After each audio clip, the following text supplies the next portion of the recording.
观察者网的观众朋友们，大家好啊！欢迎来收看今天的直播啊！大家都知道呢，特朗普马上就要走马上任了，这宣布着特朗普2.0时代即将会到来。那么，关于全球秩序将来会走向何方，外交政策呢又是否会产生一些改变？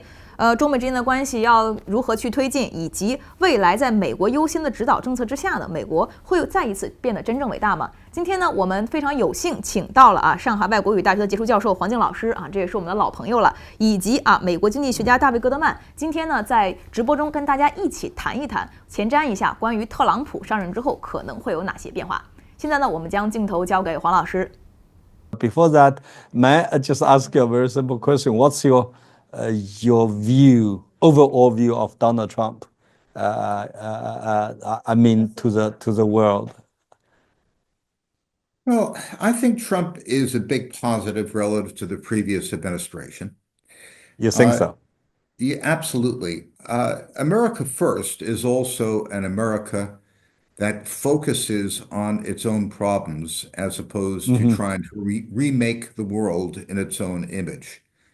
I think that the great, in fact, catastrophic mistake that the United States made after the fall of communism in Russia in 1990 was to imagine that history had come to an end and the world would now revert to a liberal democracy of the American model.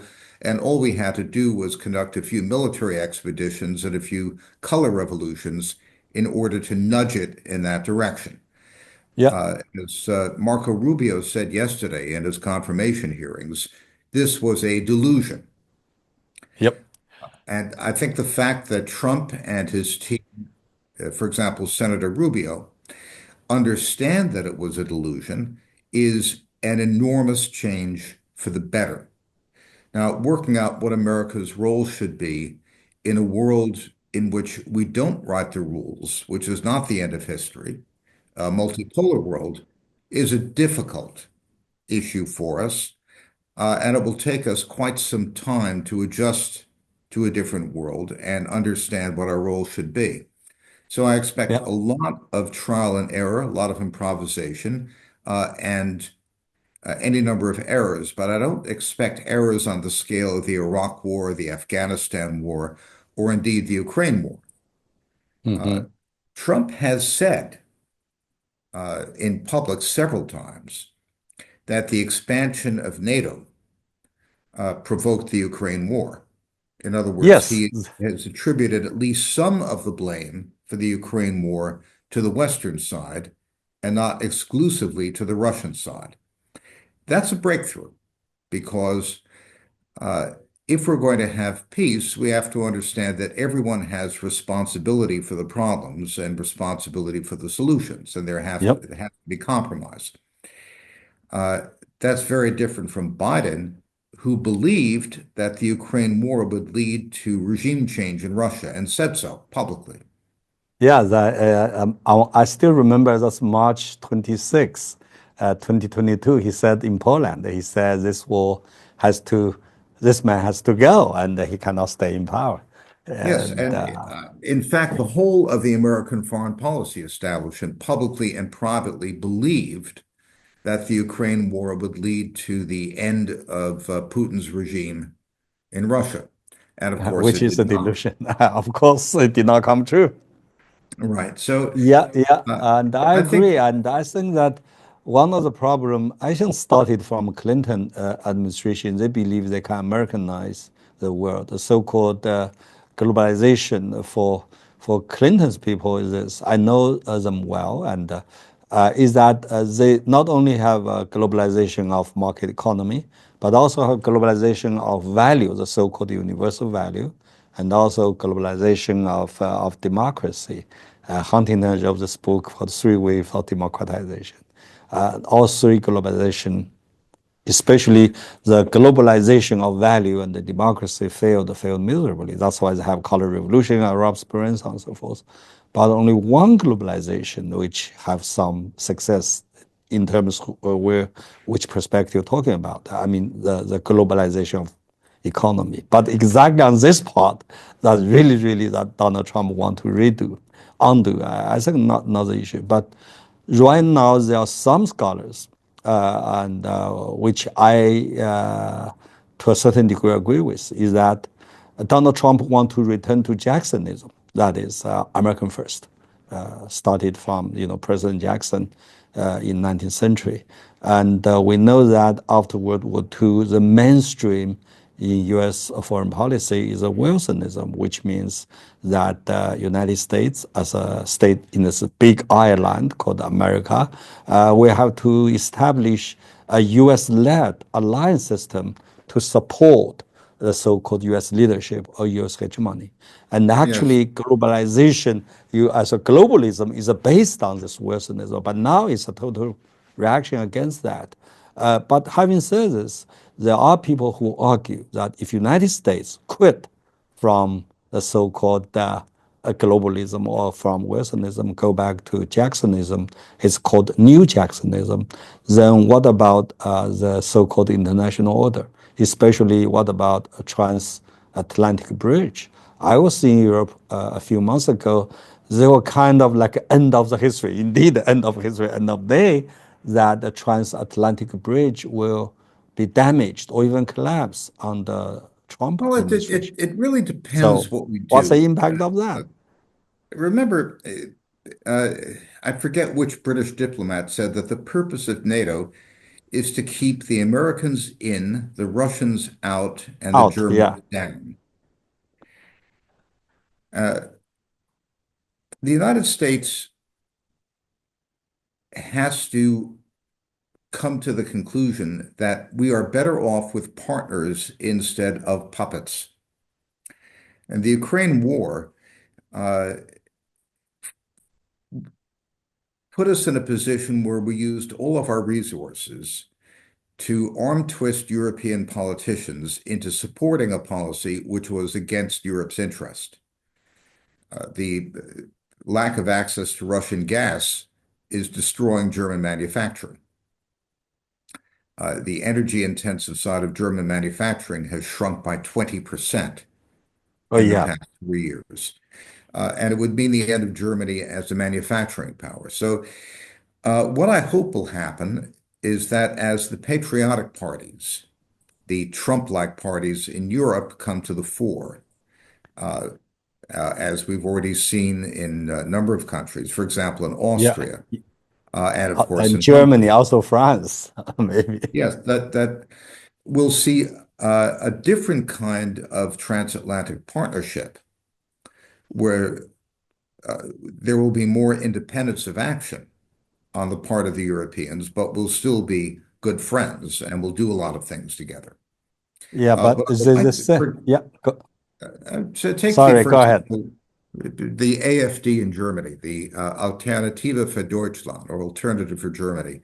I know a number of leaders of the AfD. I've interviewed them in Asia Times, where I'm deputy editor. The AfD is the only party in Germany which wants to reintroduce military conscription. Germany in the 1980s had a very powerful army. Also reconciliate with Russia and also very anti-immigration. I think, for my job, I have to be in Berlin 2 or 3 months every year. I have quite a few friends there. They were so scared at the very beginning about the AfD, the things that right wing, so on and so forth. But it's a surprise. I mean, I'm talking reality, not politics. I mean, in the past few months, AfD just come from nowhere last year. Rise from about less than 1 digital percentage to right now is 22%. And the leader, this woman, her supporting rate is increased. I think it's 26% among all the individual leaders. It's amazing. I think the momentum is there already. Yes, she has the highest personal rating. It will take a long time for the AfD to come to power. It will not happen. No, maybe they could be in the government. But let's go back to this NATO enlargement. I agree with you that, sometime, especially during Yeltsin and the first time Putin, Russia did seriously, sincerely want to join Europe. And we also have politicians in Germany and in France who want to tame Russia, get Russia in. But of course, round after NATO enlargement, in my view, of course, led by United States, is a one stone for three birds. Number one, to limit, continuously to contain Russia, make Russia a weak player, so weak it would not directly challenge or threat American security. Number two, this kind of enlargement will provoke Russia's resistance, which it happened. And when Russia resists and Europe will feel threatened, when Europe feels threatened, it will have to. We have to stay together or stay under Uncle Sam for Well, security.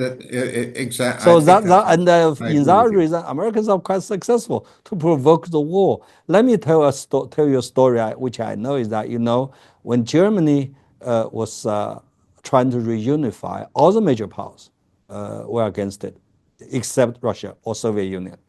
So Kohl, in order to pursue Americans to support him, he went to Washington, D.C. I was in Washington, D.C. at that time. He met with George W. Bush. He met with Jim Baker. And eventually he was successful. And George W. Bush said, look, we support you for reunification, but only with one condition that Jim Baker told him. You read his memo. He said, this condition is Germany will have to perpetually stay in NATO. And Kohl was a little bit surprised. He said, if Warsaw Pact dissolved, we have no need for NATO, which means United States want NATO as a handle to hold Europe, to make Europe rely upon U.S. for security.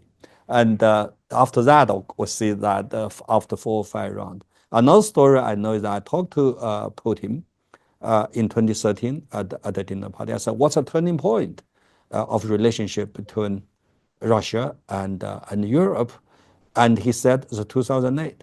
You know what happened in 2008? We all know that number one, United States deployed the missile defense system to Poland and the Czech, which of course is up to the nose for Russia. Second, that was the year Yes. when Georgia and Ukraine officially applied for membership of NATO. That's why in August, Putin launched the Georgia war. I think that's a turning point, no return. I also asked the former secretary of NATO, this Spanish guy, I forgot, Sununus, and he said, on this part, I agree with Putin. 2008 was a turning point. No, I just echo your point. Here is that the war in Ukraine actually started in 2014 after the Maidan Plaza Revolution and Crimea. And after that, of course, 2022 was a breakthrough point. But having said this, my question is that, do you think that Donald Trump really can end this war in his term the way he wants, or there might be some other issues have to Uh, consider? After I all, think he said I think 24 hours I can end the war, but now it's 6 months. the short-term answer is no, Okay. because Trump wants to look strong, and unfortunately, the Western position in Ukraine is weak. So there are ways to end it. Um, I mean, think of Vietnam. You might need a sudden and unexpected change in leadership in Ukraine, for example. Um, I know what you mean. I got yes, it. I know. Yeah. right. There are ways to manage this. The difficulty is that Trump does not want to look weak, and he doesn't want to open himself to criticism that he's the person who lost Ukraine. The press has consistently lied about about the course of the Ukraine war and presented a much more optimistic picture. Uh, so something will have to break uh, for a peace agreement to come into effect, and I think it will take it could take 6 months or much longer, depending on what Trump does. Trump Yeah, I think certainly wants to end the internally war. Trump may also have some resistance. For example, he just say drill, baby, drill, and those energy industry may not like Ukraine war to end too early because that means Russia's energy will Uh, go to the world, which is not a the good news. uh, I don't believe that that will be the major consideration. The major consideration will be how the United States gets out of this without looking weak. No, I think that if I think Donald Trump want to make himself looking strong, a man who can get things done, and United States will not be looking weak if they can strike a good term with Russia. I think the major problem is that internal resistance and also Europe. And the problem of Europe is that Europe is so fragmented and they simply cannot make a clear-cut decision. When I was in Europe, and quite a few Germans and French friends came to me and said, "Look, China should mediate a peace." I said, "Look, Chinese do want to work with Europeans on this, but Europe as a whole has a very strong attitude, but no clear-cut position. They have a lot of preferences, a lot of demands, but no clearly defined policy. They were driven Yes, by the situation. there's So a it's lot very of difficult working with them." I agree. There's a great deal of talk about China playing a role in Ukrainian negotiations. I think that's exaggerated because Oh, it's not yeah. China's issue. No, China does want to play certain role in that in terms to protect China's interests. And also, President Xi Jinping named a special envoy, a very experienced diplomat Li Hui, to do it. But after all, this Europeans' issue is your affair. I mean, Europeans' affairs. If Europeans could not figure out what exactly they want, nobody can help them. On the other hand, I agree with your point you just made, is that Europe as a whole is the biggest loser in this, especially Germans. I don't know. That's why I talk openly to my German friends. I say, I don't understand you guys. You're burning down your own house. Look, In that regard, AFD maybe is a good answer. the whole German political establishment is acts more like representatives of the American imperial power than like German politicians. And you really need a political change to transform that. It doesn't necessarily have to be the AfD. There are elements of the SPD that are relatively independent, and then you've got, for example, the CSU, Markus Söder in Bavaria. uh, President Donald Trump is coming back to White House in next 5 days, 4 or 5 days. So he has a fundamental change. We can expect a fundamental change of U.S. policy, both internally and externally. So the first question, of course, is that what kind of impact Donald Trump's administration will bring to our world, especially even before he entered the White House, he already put a very open, seems quite bizarre demand on Greenland and Canada and so on and so forth. So what does this mean to the world? Well, I would leave the Greenland issue aside. It's a pure historical accident that Denmark Mhm. owns Greenland. Uh, Denmark has done very little with Greenland, which has a population of 45,000. And Yeah. the transfer of Greenland to the United States, I believe, would not have a fundamental effect on global strategy or foreign policy. It's not something I'm worried about.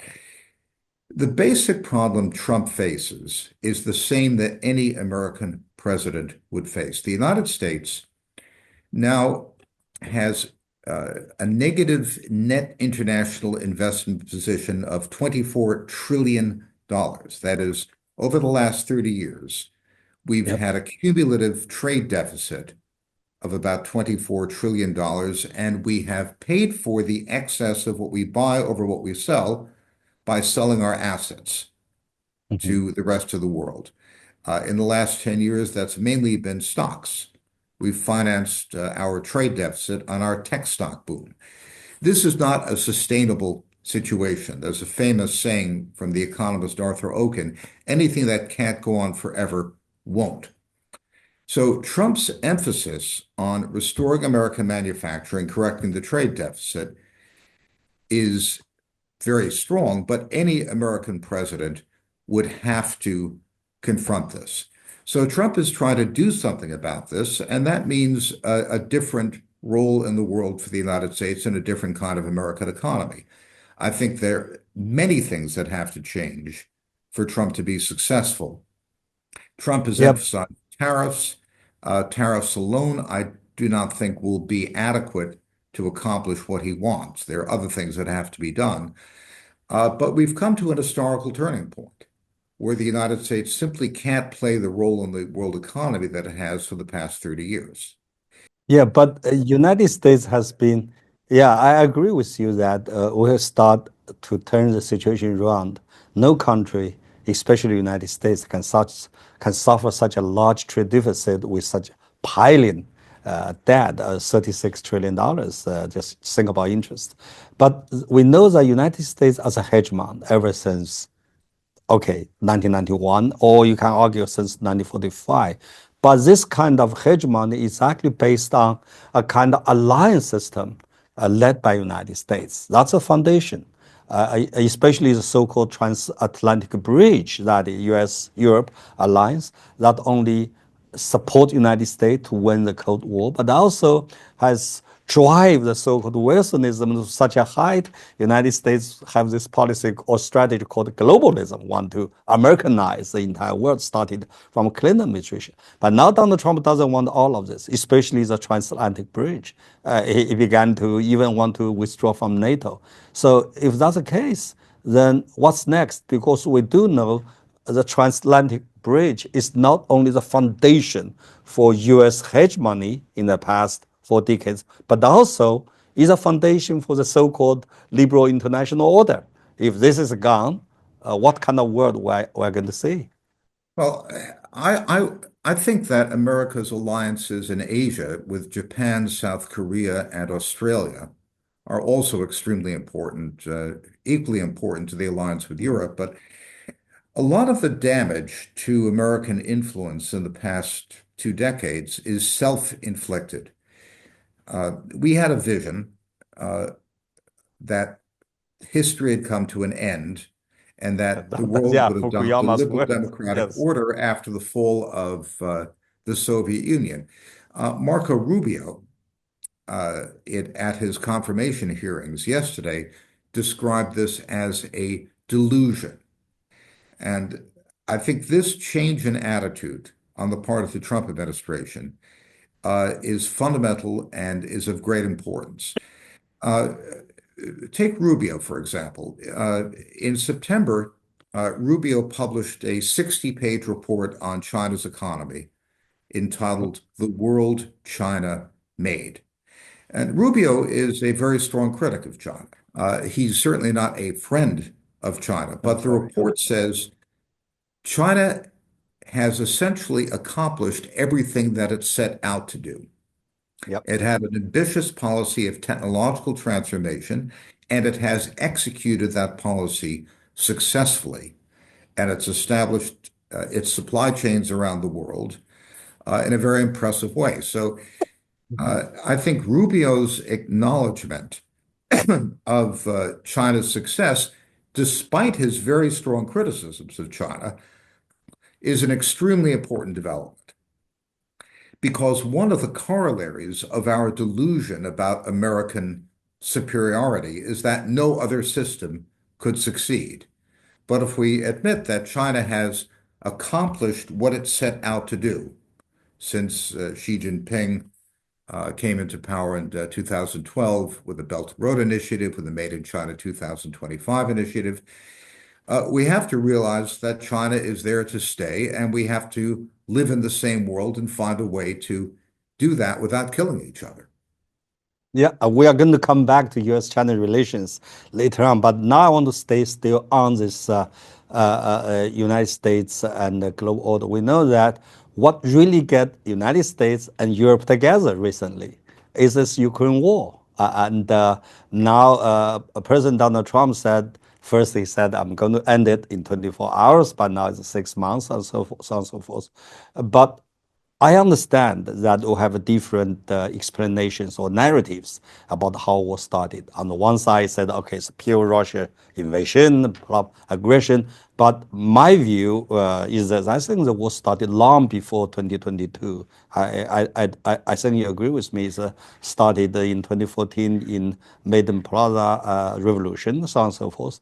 The essential cause, of course, is this continuous enlargement of NATO. But putting this aside, do you think President Donald Trump really can end this war the way he wants, or we have some problems? Well, I think there are real difficulties in ending the war, but it's extremely important that Trump, on several public occasions, has said that the expansion of NATO led to the war. In other Yeah. words, he does not blame Putin one-sidedly for the war. He says Yes. that there is responsibility for the war on the part of the United States and its allies. So recognizing that there's responsibility on both sides is a precondition to a peace that both sides can find acceptable. Now, the obvious difficulty, and I'm not saying, what I'm saying is, I think what everybody knows is that Russia now has the military advantage in the war. The United States does not want to appear weak. It does not want to appear that Putin is dictating terms. I believe the main issue which the Russians will demand is Ukrainian neutrality, Yep. that Ukraine will not enter NATO. For the United States to accept this demand at this point would be viewed as a major indication of weakness. Trump doesn't want to appear weak. So I don't think that there is going to be a solution in the next few months. What I think is most likely is that the Russian military advantage will gradually increase and that something will break inside the Ukrainian government. Zelensky will leave, some general will overthrow him, there will be elections, he'll be voted out of office. Something will change on the Ukrainian side. And only then will the United States be able to uh, find a peace formula with Russia. I think Trump very But much wants it. He doesn't want the Ukraine war. He's certainly concerned about the possibility of escalation, which is a real and dangerous possibility. But on the other hand, Trump cannot bring himself, as an American president, to look like the Russians are dictating the terms. yeah, the saying that Putin wants basically two things. Number one, Ukraine cannot enter NATO, you just said. And number two, whatever Russia got from Ukraine, the west, east of the river, they'll keep it, right? I think the first demand to Putin, from Putin's point of view, is not negotiable. That's the fundamental goal for his, for Georgia to get into this war. And second, of course, maybe negotiable, quote and unquote. But I agree with you that this war is not sustainable at all without support of United States and European countries. Ukraine simply cannot continue this war. So the issue here is that question that if, like you said, we want something happen inside Ukraine, or maybe change of regime change or change leadership, which is very likely. Because if we look at the Korean War, Vietnam War, the war in Afghanistan, we turn from the fighting period into negotiation period. When this turn, always leadership change, right? You remember Lee Chang-myung, you remember Yun in Vietnam. But here they say that does Donald Trump want to quietly or whatever to cut or even stop the support to Ukraine, so make Ukrainians realize they cannot fight this war anymore. So therefore, the change leadership. Do you think that's the way what you meant? This is certainly a possibility. So, for example, when the designee for National Security Advisor, Yeah. Michael Waltz, Wash, yes. called for Ukraine to reduce the conscription age to 18, this is double-edged because No, it he's could against be, it, right? Yeah. well, Zelensky's against it. It would be Yeah. politically disastrous for him to attempt it inside Yeah. Ukraine. It may be that the United States will make a demand on Zelensky that he cannot comply with, namely lowering the conscription age, and that could be a pretext for Hmm. reducing military aid. But I'm purely speculating. At this point, I do not believe that Trump's national security team has a clear game plan. I think it's worth stepping back and looking at the fundamental imbalance. A weak Europe facing a strong Russia always depended on the American nuclear umbrella. And that was the source of the risk of nuclear war, because if Europe can't defend itself, and the only way to defend it is for America to come in and threaten the use of nuclear weapons, Yeah, yeah. then the possibility of nuclear escalation is very high. That's exactly what happened in 1983. Is there will be another possibility? If something happen in Europe, for example, we know that the right wing is gaining momentum in both Germany, France, and so on and so forth. If that's happened, if something happened in Europe, gave a kind of opportunity to end the war from Europeans' initiative, do you think that that's a possibility? Let me finish the thought. Helmut Kohl in the 1980s built the German army into a formidable force, Yeah. 12 divisions, 3,000 battle tanks, and that Mm-hmm. stabilized the European situation, because if Mm-hmm. Germany can defend itself conventionally, then you Yeah. don't need American nuclear weapons. And that's exactly what should happen now. The European countries should be able to defend themselves without American help. And that would create a balance Conventionally. of power in Europe that would make Yeah. things stable. And there's only one party in Germany which proposes that as a practical solution. That's the alternative for Germany, Alternative for Deutschland. They Yeah. want to Yeah. reintroduce conscription. So I think what Trump should do is to cultivate, work with the European patriotic parties, the populists, to create a new kind of NATO where Europe is capable of defending itself, and the threat, which I think is exaggerated, of Russia invading Europe goes away. And that would eliminate the nuclear threat and the need for Ukraine to be in NATO. But that will But take time. yeah, but talk about alternative parties are gaining momentum. Also, Le Monde is gaining momentum in France, and the right wing already won in Austria. So all of them have one thing in common. That is, they want reconciliate with Russia. They said we have to improve our relationship with Russia. So if that's the case, if that happened, do you think it's easier for Donald Trump to end the war, and because Europe is coming to the same page? Do you think we can, instead of have some internal change in Ukraine, it's Europeans who said enough is enough. We don't fight anymore. This war is doing us no good at all. If that's a situation, I don't know, because all the major European powers are facing major elections within 6 months. Well, I strongly agree that the European right-wing parties, what I call the patriotic parties, represent a solution. Long term, Europe is going to have to live with Russia, which means it will have to have economic relations with Russia. This long-term military standoff with Russia is destructive for everybody. So it's in everyone's interest, including the United States, to stabilize that. Uh, if the Europeans can defend themselves without the American nuclear umbrella, they will accomplish what Donald Trump wants. He doesn't want America to pay for European defense. He wants the Europeans to pay for their own defense. And that's exactly the arrangement Yeah, we should. David, we have to move on, and I think we all agree that there's still a lot of problems ahead of us to end this very tragic war. But we do see some light at the end of tunnel. Let's move to another issue, which is Israel-Palestinian conflict, which, of course, Donald Trump also said he want bring peace. Given what's happening in Syria just in the past months, do you think he has a solution to this another very tragic event, especially what we see what's happening in Gaza and so on and so forth, and because the situation there could be more complicated and more challenging? American policy in the Middle East is very confused. For example, the Biden administration made Qatar a major non-NATO ally of the United States in January of 2022.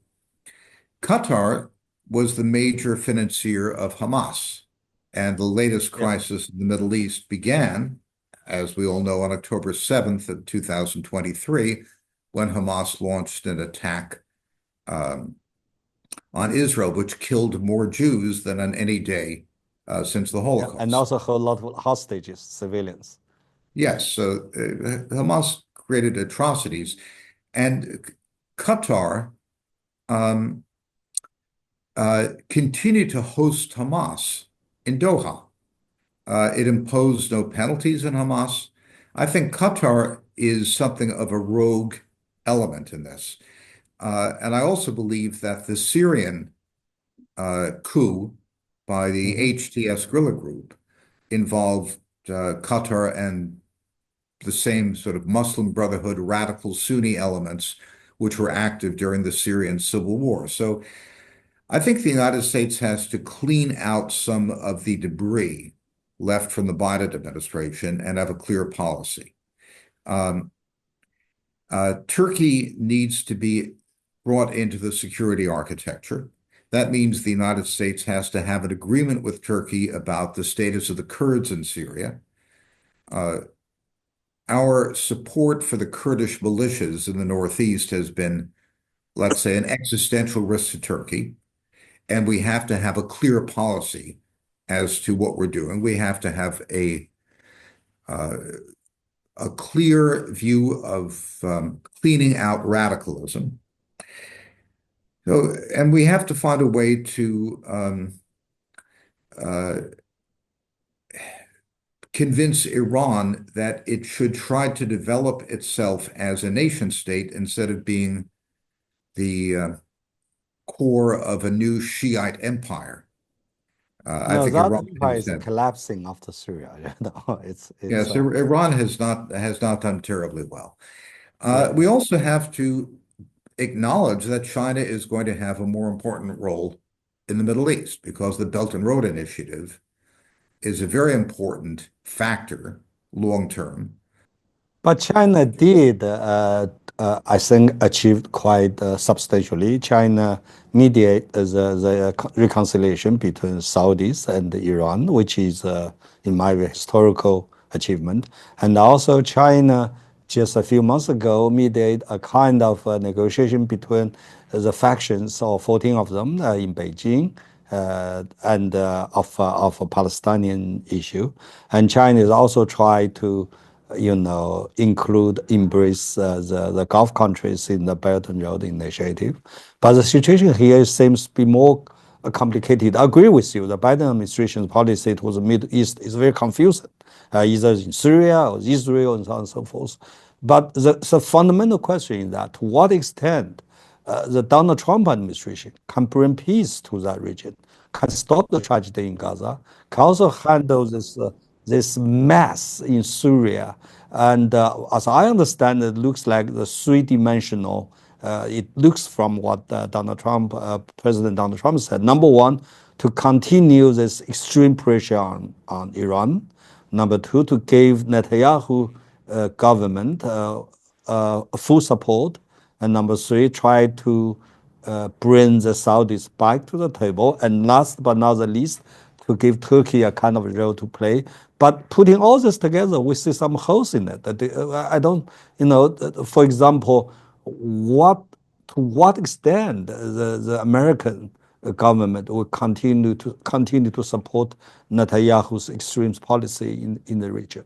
Uh, as you know, yesterday, Hamas and Israel agreed to a ceasefire for the Yeah, first time in the yeah. course of this war, which was pretty much imposed by the incoming Trump administration. I don't believe the Israelis would have agreed to that without Trump demanding it. So Under the table, yes. that's so it is not at all clear to me how the Trump team is going to approach the Middle East. I think you've got many different voices in there at this point, and I simply don't know enough about the thinking. One area which I think the United States has neglected, which is critical, is Central Asia.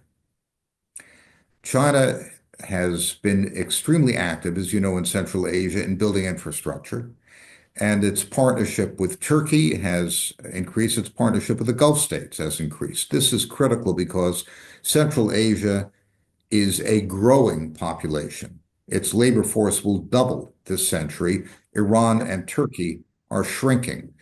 So my concern as an American is that the United States has basically left this uh, to China to develop. I believe that the United States and its allies should be very proactive in the development of Central Asia and offer some competition to China. I'm not How? complaining about what China is doing. I'm complaining that we're not doing it. How and by what means that Americans can return to Central Asia, which is a very important, I agree with you, strategically very important area. It's a bridge between Europe and Asia. And China is gaining momentum there by Belt and Road Initiative. All the five countries in the region joining in this 5+1 agreement, which is a historical breakthrough. I, I think it's very clear that the government of Kazakhstan, which is by far the most important economy in Central Asia, as well as Yep. Uzbekistan, would welcome a diversity of international relationships and a diversity of economic relationships. So I would hope that if we can resolve the Ukraine war, that Germany can go back to its historic roots and play a major role in the development of Central Asia. And I think Japan and South Korea would be interested as well. I think the United States should be developing a consortium with its friends. But again, we're going back to U.S. allies. So we just said Donald Trump doesn't want this allies. So Donald Trump want this bring us to another issue about the high tariff. This high tariff to me is almost discriminational. I mean, to everyone he wants high tariffs. What is high tariff we bring to the world? Do you think it will work? We bring the U.S. back economically and also in terms of the manufacture? The way I look at it is the United States consumer has provided a very large share of the world's demand for industrial goods for the past Mhm. 30 years. That has to stop because we can't keep borrowing overseas to finance a trade deficit. So countries will have to find other markets, and the big market is the global South. Central Asia is an example of that. That's exactly what China has done. China has shifted its export profile slowly away from the United States to the global South. That's a good policy. China has done a good job. We should be doing the same thing. We should be competing with China and competing with Belt and Road and developing our markets in the global. But China's approach is to open up.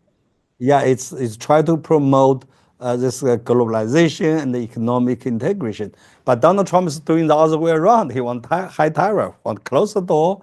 And so if you levy high tariffs to all your trade partners, how can you redevelop the market that in your favor? Because the markets of the future are not more exports to the United States, they're more exports to the 7 billion people of the global South. I've been writing, as you know, about China's outreach to the global South with the Belt and Road Initiative and related programs for 10 years. My objection is not that China is doing this. My objection is we are not doing this. So we should work with our partners to reorient export markets to where there is room for expansion, namely the global But South. David, let me sorry to interrupt you here. It puzzles me. The policy seems like you don't sell to us. You sell us too much. We buy too much to borrow your money.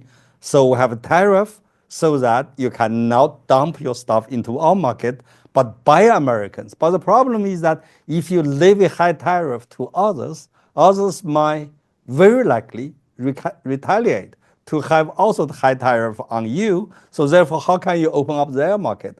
Because you close your market, others can do the same. So this looks there's something there that does not work out. Well, there's a question of where tariffs will be imposed. So, for example, the United States imports a great deal from the global south. As you know, as Yeah. our imports from China have fallen, our imports from other countries in the global south have risen. And some of this Yeah. reflects indirect Chinese exports to the United States. So we will have to be very judicious about tariffs. Take our relations with Brazil and Indonesia and India. These are countries which have enormous markets. Between Brazil, Indonesia, and India, we're talking about 1.8 billion people. Let me repeat this point is that it's by design the structure because United States keeps exporting US dollars and everybody uses US dollars to to sell to Americans. And then the money they made cannot buy anything from the United States but your treasury bond and real estate. So United States using a paper, a US dollars to suck in all the manufactured goods of the entire world, manufacture offshore, profit onshore, which is designed by Americans themselves. Why you complain about it? Well, to start with, there is one major error. For the past 10 years, foreigners have been buying less U.S. Treasury securities, not more. There's a net reduction in the holdings of treasuries by foreign official institutions. The entirety of the American trade deficit has been financed by selling stocks, equities, like tech stocks to foreigners, not debt. So we now have a situation where the United States has a very large internal budget deficit. It's over 6% of GDP. That's a great deal for the United States, and it's extraordinarily high for an economic expansion when tax revenues are supposed to rise. Uh, we have very high interest rates and very high real interest rates in the United States. And our studies have shown that the U.S. interest rates are nearly a percentage point higher, real interest rates, than they would be because of the lack of foreign official buying of U.S. treasuries. Now, this is not simply an economic issue. After the West seized $300 billion of Russian reserves, many central banks started reducing their exposure to the United States because if we're going to be running around seizing people's reserves after they've lent money to us, we don't look like a very good risk. So Yeah, this yeah. is beginning to hurt the United States. It's becoming, and it could be a very serious issue for us. No, David, we know the problem. That is, United States running high and high, unsustainable debt, and the U.S. manufacturer being hollowing out. But my question is this: will the high tariff provide a solution to all of this? Because there is a structural issue. You want to maintain the hegemony of U.S. dollars all over the world. So if you want to do that, of course, your manufacturer will go out, so-called manufacture off law and private onshore on law. For example, in 1971, when US dollar established US dollar hegemony there, then the manufacture in US GDP is about 23.5%, right? By 1991, when Soviet Union collapsed, only 14.5% left. When Donald Trump came to power in 2017, it's still about 11.2 about the total GDP, manufacturing total US GDP. After Donald Trump first term and Joe Biden, now it's about 10.2. Looks like after two presidents from two different directions want to revitalize American manufacturers. American manufacturers continuously to decline. So the question is that which one you want? You cannot have both. I agree with you, and my view is that tariffs are not sufficient to restore American manufacturing. I think we Yeah. need changes in the tax system. We need intensive education for skilled workers. We need more federal support for research and development. Relative to the size of economy, federal support for R&D is now half of what it was during the Reagan years and a fraction of what it was during the Kennedy moonshot period. We need a number of different things. Um, Tariffs, I think, are most effective for particular industries. So, for example, I very strongly support high tariffs on uh, electric vehicles because China now can produce electric vehicles much more efficiently than we can. And if we opened up imports, we'd have no auto industry left. So we need to protect the auto industry as a strategic resource. Donald Trump has proposed that we invite Chinese companies to build plants in the United States, which I think is a So, very good idea. so high tariff is just a leverage to force Chinese, like what the Japanese did in 1980s, 1990s, to come to United States to build up manufacturers there. Is that what you mean? Yes, that it's very similar to what Reagan proposed with the Japanese, and that worked very well because after the Japanese built plants in the United States, the American auto companies learned how to be more efficient. And I believe that from what I Then that's a know, good thing in that way that, but we do say that the Biden administration right now try to sanction against all those Chinese companies. He just put 140 some companies on the yes, list, want the strategic decoupling. What you said, you want Chinese manufacturers, of course, going back to United States, build up factories over there, which is which. It looks no, like Donald Trump does not want to decouple with China. yes, I think Donald Trump ultimately wants a deal with China. Um, I've never believed that technology sanctions would have very much effect. In fact, I think I they agree. make Yeah. the opposite Yeah. effect. I noticed, for example, that SMIC, which is China's biggest chip company, has seen its stock price double in the past 2 months. Yeah. Because sales goes up. That's because we've given Chinese companies 100% control of the world's largest market for chips and kept our companies out of it. That I think is stupid. That's not going to work. Uh, we need more than tariffs. But I think tariffs are important, particularly for selected industries. Sometimes you have a strategic industry, you simply have to protect it. We can't allow the American auto industry to disappear, even if it means some economic inefficiencies. So uh, I, I am not sure how Trump's economic team is going to apply tariffs. There are many conflicting reports about this, and I know there are many conflicting views. So I will wait to see what the actual plan is before I comment on it. But yes, I think there are many things we need to do besides tariffs.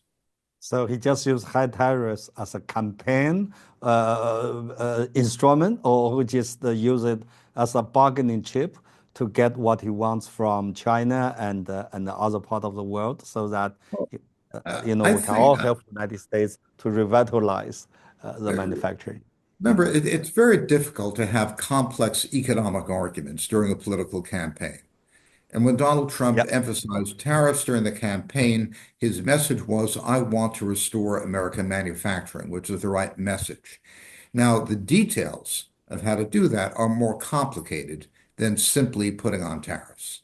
Yeah. And I think his But economic team knows that.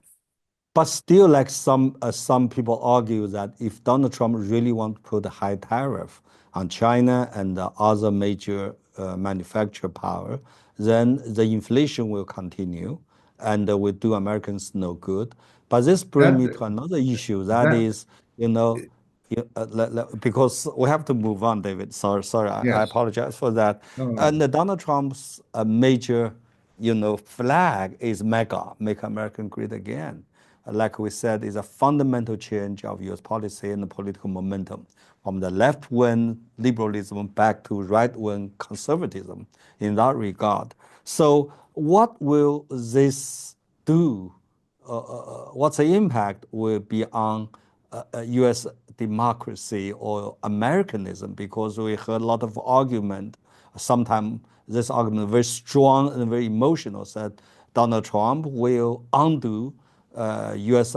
Democracy, will undo Americanism, and so to what extent Donald Trump's mega movement will bring to United States, which is a number one power on earth and which has always claimed to be the most advanced democracy for all of this. So what this Donald Trump mega will bring to the United States? The entire political establishment was against him. All the major media were against him. Most of the major corporations were against him, with a couple of exceptions like Elon Musk. The whole of the political establishment hated Trump. And the media that Trump employed was a popular media. X, for example, which is, of course, owned by Elon Musk, became an open forum. And as Elon Musk said, every citizen can be a journalist. So it was the netizens, it was a grassroots surge that supported Trump when every major newspaper, every major television station was attacking him. So, and he won not only the electoral college vote, but the popular vote. And he won critical constituencies. For example, a majority of Hispanic men voted for Trump. A lot of the minorities in the United States voted for him. So it was a very broad-based election. So no, I would call the Trump movement a triumph of American democracy against elitist top-down policy control. So in that regard, we know that Donald Trump especially targeted the establishment, especially deep state.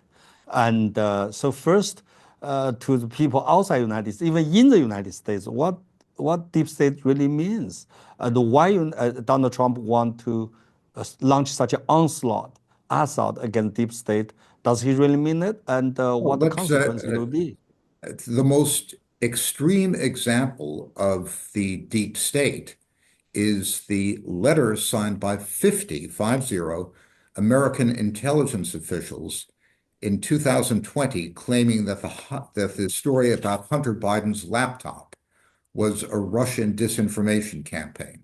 Now, we know the story was true, but we had several former directors of the CIA and National Security Agency, top intelligence officials, swearing that this was a Russian disinformation operation. We know they were lying. And on the strength of that letter, the entire media suppressed the story. Facebook and Twitter, before Musk owned it, refused to link to the story. It was published by a major newspaper, the New York Post, but no one knew about it because it was completely suppressed with the intervention of the intelligence community. Now, that is a threat almost to every democracy. one of us That's the in deep America. state. Yeah.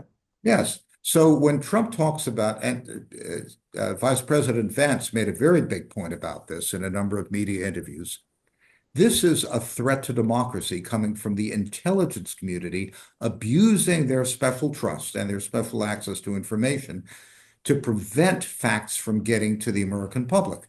If that story had gone out, I think Trump would have been reelected in 2020. That would have turned the election.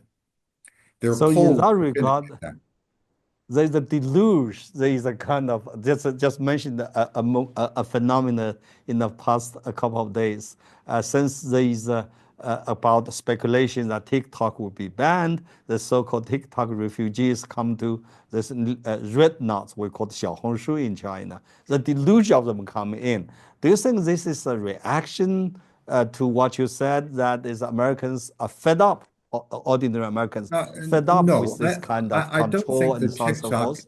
I don't think the TikTok issue has anything to do with the deep state.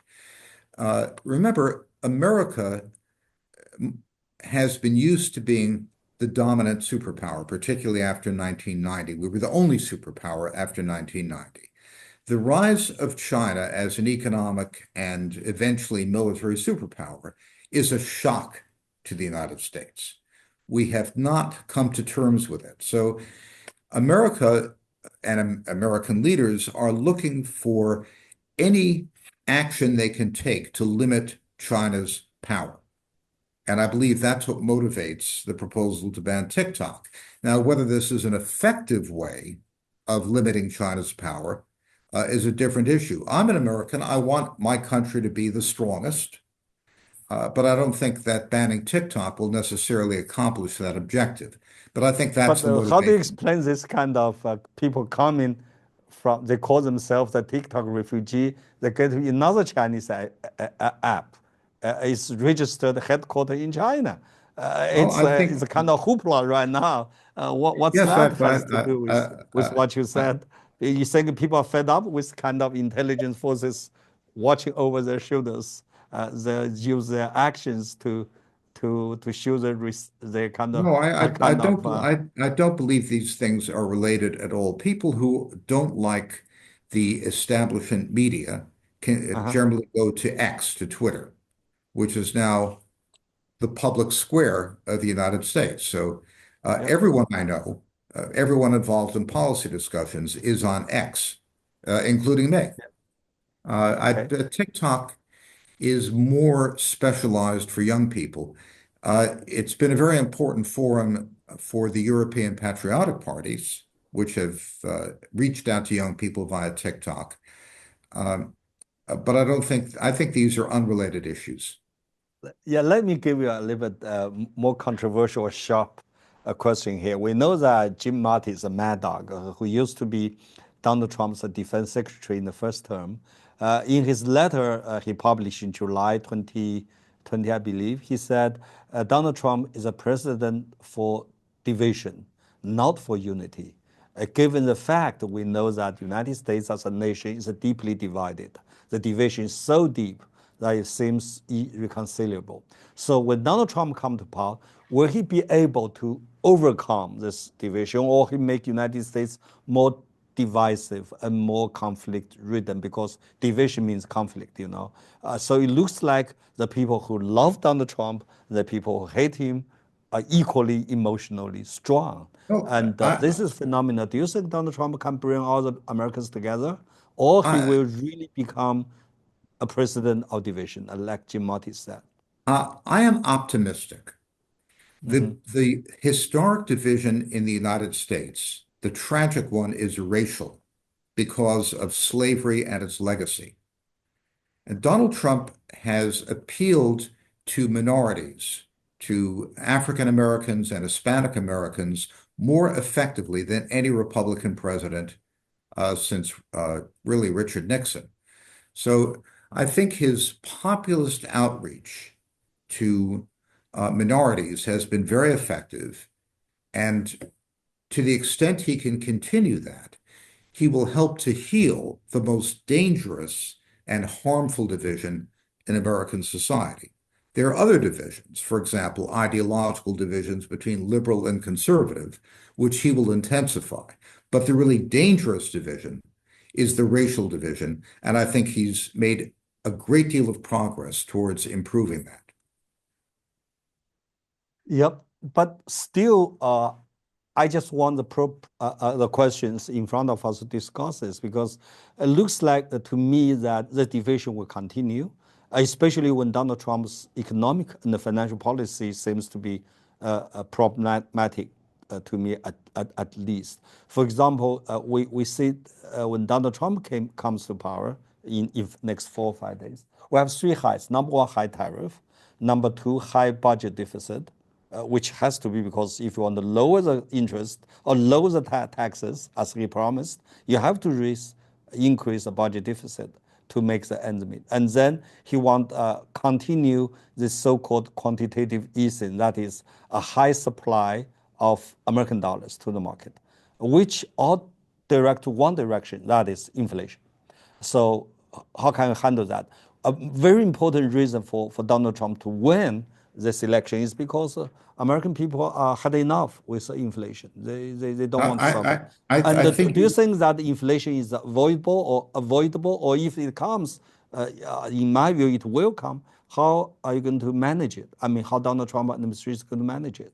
I, I think you're pointing to very real risks. I've written about these issues in Asia Times, and I Yep. agree that the budget deficit is a significant issue, particularly because financing the budget deficit has mainly come from domestic American banks, and that could eventually be inflationary, and cutting taxes would add to the deficit. The risk is that interest rates will go up, inflation will go up, and of course, tariffs could also lead to more inflation because they're a tax. They raise the price of imported goods. So yes, these are dangers. What could mitigate these dangers? Well, for example, Trump's drill, baby, drill approach. There are many regulatory changes Yep. which could increase the efficiency of American industry. So if we take energy, which is probably the single most important input in inflation, if regulatory changes increase the supply of energy in the United States and reduce its price, that's an important mitigating effect. Now, that's not the only mitigating effect. Let's say, for example, we invite Chinese companies, BYD or SAIC, to build EV plants in the United States, and Americans get the same kind of deflation in manufactured goods prices that Chinese are enjoying. Cars are cheaper in China thanks to more productive factories. But that's That could, exactly what the Americans, at least for now, the Biden administration want to prevent. They leave well, that's right. 100% the taxes on Chinese EVs. They want to ban Chinese EVs to American market. And Donald Trump will want to restore the energy products. He doesn't want the EV. And you're talking about BYD can go to United States, which Well, is quite confusing here. if if Chinese companies build plants in the United States and make Mhm. EVs in the United States, Trump has said he'll support that. And that could Okay. also reduce the price of autos, for example. There are many things that can be done to improve productivity. Energy is the obvious one, but that can also be true in manufacturing, which can reduce prices. So the question is, which of these tendencies will prevail? I think that restoring American manufacturing is a difficult problem which requires many different approaches. And I'm waiting to see what the Trump administration comes up with. I've written a good deal about what I think should be done, but I'm not in the administration. Yeah, Uh, because historically, if we remember in 1980s, 1990s, when Light Hitler is in charge of trade, he used exactly the same tactic you mentioned to threaten the Japanese with high tariffs, and then to force the Japanese automobile manufacturers, Toyota, Mazda, Nissan, come in United States with their own money, with their own technology, with their own supply chain, working with GM, with Ford, with Chrysler, and revitalized the entire automobile industry in the United States. Do you yes, that think was that that. Donald Trump want to do the same to the Chinese EV factories? That is, He has bring your own he money, bring your own technology, bring your supply chain, come to the United States, build up factories here. Do you he think has that's doable, or that's what his plan really is? uh, of course it's doable, and he's proposed exactly that. Whether it will happen, I do not know. He I have proposed not that. heard what. When and where did he propose that? Well, he started in April of last year in a speech in Youngstown, Ohio, Uh-huh. and he's repeated that several times since. Let me ask you, do you think that Chinese EV companies would like to build plants in the United Of States? course, if that can help them to make a profit, I think Chinese EV company goes follows the market economy, and they want to make money. They go if in good terms, and of course. But here, what we hear all the year for is that United States want decoupling with China, want to prevent the Chinese EV industry go to the United States. That's exactly what Biden administration is doing. And also we heard some hawkish people in Donald Trump's camp said they don't want that. They want Uh, zero EV I in think there are Chinese EV there in the are United there States. are many views in the Trump camp, Yep. but Trump himself has proposed to invite the Chinese companies to build EV plants in the United States. I think that would be an excellent thing to do.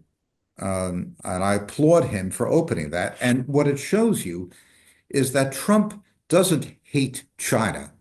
He hates trade deficits. There are many Americans who hate China. Trump is not a hater. He wants a tough deal with China that benefits Americans.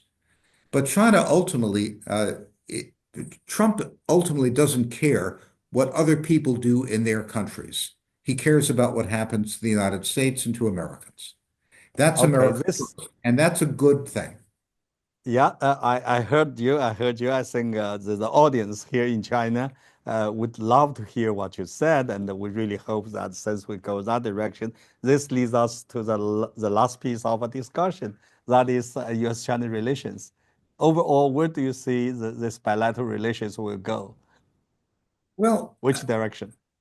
um, the appointments that Trump has made on the defense and national security side point towards a stabilization of relations. So, for example, um, uh, Elbridge Colby, who is the Undersecretary for Policy at Defense, has said many times that he is a realist and he wants to maintain the status quo regarding Taiwan and the South China Sea. Uh, I think that's uh, the right policy for the United States. The best thing that can happen from our standpoint is nothing at all. Under the Biden administration, we had the provocation of Nancy Pelosi going to Taiwan, which China took very seriously, and in fact was a provocation. It was something that the Biden administration should not have done. What I hear from most of the key people who Trump has put in is a much more realistic attitude to avoid conflict. And I think the best that we can do for the time being is maintain the status quo and avoid provocations on both sides, which would be harmful to everybody. So I'm Yep. cautiously optimistic that the military balance will remain stable and calm between the US and China. So you are predicting a kind of stable, at least manageable bilateral relations in terms of security or peace. But here we know that since Donald Trump first term, and then of course very much strengthened by Biden administration is the so-called Indo-Pacific strategy, which is Quad. That is United States, Japan, Australia, and the India working together to get to China, to hold China. This Indo-Pacific strategy, Yes, and but also the AUKUS. United States, British, and Australians coming together, and also another trilateral relationship alliance, Japanese, Koreans, and United States. All of this, of course, obviously to get to China. To what yes, extent well, you say a these lot has policies changed. will continue under Donald Trump's administration? Well, yes, of course. The Trump administration will not officially dissolve AUKUS or anything like that, but it's also the case that a great deal has changed. India maintained its friendship with Russia during the Ukraine war and became Russia's biggest customer for its Yeah. oil. The Biden administration was very angry about this and I think U.S. relations with India have deteriorated a great deal. So India, meanwhile, has improved relations with China by reducing tensions on the border, and there may be some economic opening as well.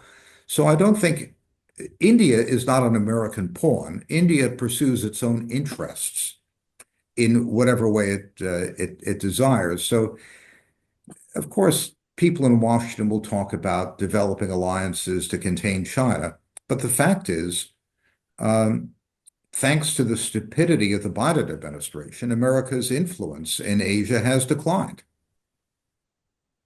So I agree with you. I think maybe Donald Trump's China policy is not really uh, to keep uh, it is to keep U.S. hegemony or dominance in the region or balance in the region, but he doesn't want to spoil the party. He wants to maintain a kind of stability between the two major powers. I think that's a good news. I think that's what China and, also want. But But we do have some issues like Taiwan, South China Sea, North Korea, another example, and he tried. So well, yes. if I understand you right, you say Donald Trump want to maintain the kind of status quo stability here, will not be so aggressive as the previous administration vis-a-vis China in that regard. Did I get you right? I think that's correct. Based on the repeated public statements of many officials who were in senior positions in the administration and Trump's own statements, I think that the United States will try to maintain status quo and avoid conflicts. I Yeah, think but that you can expect lots of rhetoric from the administration reality is about still human reality. rights and so forth, but that's rhetoric. That doesn't have strategic weight. Yeah, the last the issue we want to talk about is coming back to Europe. We know that there is a very strange triangle between Europe, United States, and China, especially the Ukraine war. And given the increasing, in my view, political fragmentation in Europe and the economic slowdown, and also given the fact that the U.S.-Europe alliance has been a major strength of the United States. But when Donald Trump's come to power, it looks like Europe, like you said, may have more so-called, may have to go to the direction of so-called strategic autonomy or strategic independence. In that regard, what kind of role you think Europe can still play in the bilateral relationship between United States and China? It's a balancing power. It's a more kind of power that opportunistic. Which way you see that Europe can go between the two superpowers? I think Europe will maintain its relationship with the United States, and that will be a principal relationship. But I think that the nature of NATO has to change and will change. In other words, instead of being uh, effectively an American-dominated alliance, it will be much more of a partnership among equals. And a good example of how that may develop with respect to China is Hungary. I'm talking to you from Budapest now. Viktor Orban, Hungary's prime minister, has excellent relations with Donald Trump. Trump has praised him on public occasions many times. They talk frequently. Orban is a trusted advisor to Trump, but Orban also has very good economic relations with China. Hungary is, in fact, the largest destination for Chinese foreign direct investment in Europe. So I think Hungary has set an example of how you can have strong economic and trade relations with China, but still maintain a principle of strategic relationship with the United States. I think these are achievable things, and Hungary has set a very good example. Yeah, because we know that the previous administration, the Biden administration, tried everything possible to pull Europe on their side and try to prevent a kind of improvement economically or politically between Europe and China. That's why it takes this term called the de-risking, which is a German term. Germany invented this. But so from your side, you think that Donald Trump will not be against any improvement of relationship between Europe and China, especially we're not against the kind of promotion of economic exchanges between Europe and China. You think that will work for Donald Trump's interests? I'm a little bit puzzled by this. I do not know what the thinking is about Europe and China and Donald Trump's team. That hasn't been a priority, and I think some of the key appointments have not been made yet. But what has happened because of the mistakes of the Biden administration is that German economic relations with China have become much more intense. German foreign direct investment in China is now at an all-time high. Many German companies are shutting down factories in Germany and building them in China, or even disassembling factories in Germany and shipping them to China because the cost of energy in Germany is 5 times as high as the cost of energy in China, thanks to the Ukraine war and the lack of Russian gas. So, to the extent that Biden wanted to keep Germany away from China, his mistakes had the exact opposite effect. Yeah, I have to let you go. I know 2 times, but I have one more question. I think it's very important. That is, as a human being, we're facing some common challenges like financial stability, which is very much undermined by some people's argument because Donald Trump's policy. Another is nuclear arms control, proliferation issue, and the global environmental issue, and also public health.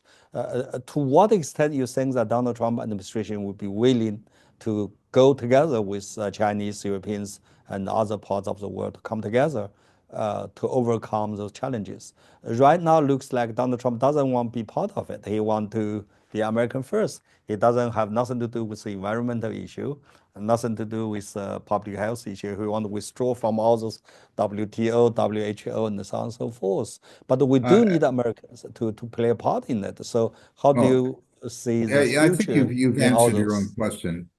I think the Trump administration's focus will be on America and its own needs and not on international cooperation for the time being. But that is not a good news because the United States is deeply, deeply integrated with this world. And that's the strongest country on earth. America need to, and as in my view, should play a role in all of this. So if United States withdraw from all those efforts, it's only going to isolate Americans further from this village we call the world. The question, I think it's a good question to ask whether the kind of initiatives we've had through international organizations are the most effective way to address these issues. For example, the Paris Agreement on carbon emissions, which the United States presumably will withdraw from. I think we need a different kind of international system, and it will take some improvisation and trial and error to get to that. But it takes an entire village to deal with the issues we just mentioned, either the nuclear arms control or the environment, public health, financial stability. And I do not believe it will work for America's own interest if the United States decided, say, we don't want to get along with you guys. We don't want to take care of those things. That's your problem. That's not mine. I think, frankly, I don't see any good sense coming out of this kind of attitude and approach. Well, it depends. For example, the international financial institutions, the International Monetary Fund, World Bank, and so forth, which are the single most powerful international organizations, have done a very bad job, particularly in Africa. They've tended to they've recommended economic policies often which inhibit development rather than promote it. And I think Africa has done much better in its bilateral relationship with China than it has from the IMF, for example. So there are many cases where bilateral improvisation may do better than the existing international organizations. You have to look at it case by case.